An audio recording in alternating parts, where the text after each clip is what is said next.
to arts and entertainment today. Well, we've all heard of the cliche saying, the poor, struggling artist.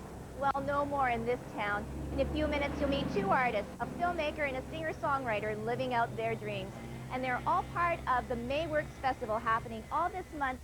30 events in 20 venues across the city, including this one, the Park Theater.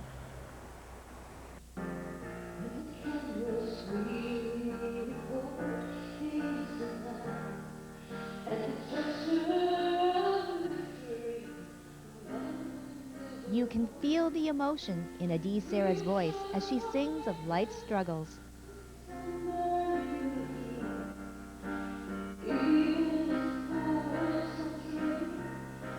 In real life, this artist does have a day job.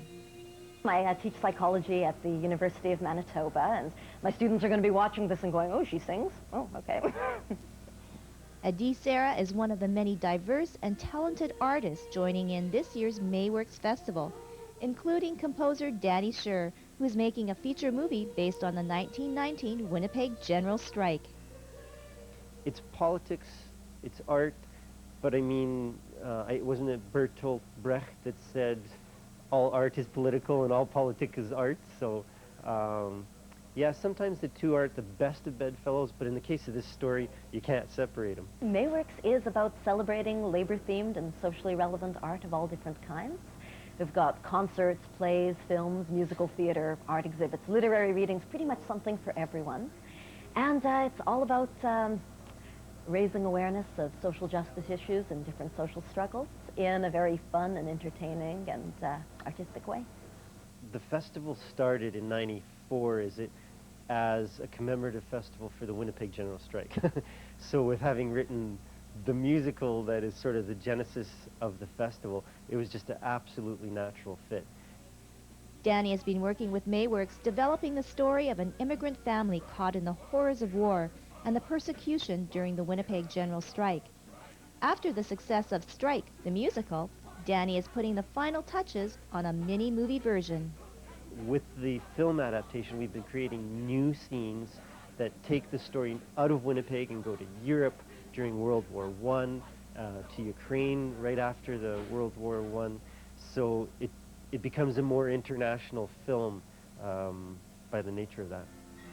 Mayworks Festival has become a sounding stone for artists in the community. Arts are really my first love. I mean, my area in my day job is psychology, but I've always been fascinated by people. I do social psychology, so I'm very fascinated by the way people relate to each other, the way groups happen, the way phenomena like groupthink and conformity occur, and those are also themes that I address in some of my political music. So it's really the music comes first, and it's the just fascination with the human condition with a lot of different issues, and then the psychology comes out of that.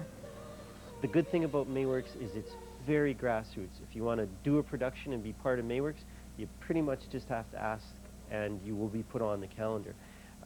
The other thing is for patrons, because it's grassroots, it's still very inexpensive. Over half of the things are free. Most of the shows are way less than $10. So from an arts patronage perspective, you get this great art that's really a great deal. For a complete lineup of the 2006 Mayworks Festival, go to mayworks.org. For Shaw TV at the Park Theater, I'm Tracy Koga. Don't forget, you can check out Adi Sarah right here at the Park Theater on May 3rd. And